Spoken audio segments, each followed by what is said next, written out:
because it is easier to just sort of bend everything and be very nice and precise. And so that's what I did. I connected the 5-volt, where you're going to need to use some pliers because it's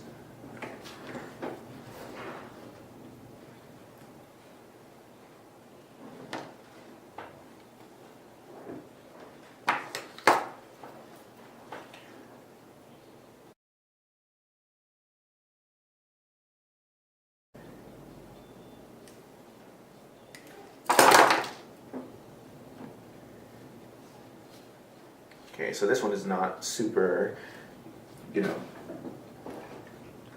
there's a little bit of arch here, but we're not going to probably hit that. We can shorten it up and clean it up later and make it flat going across.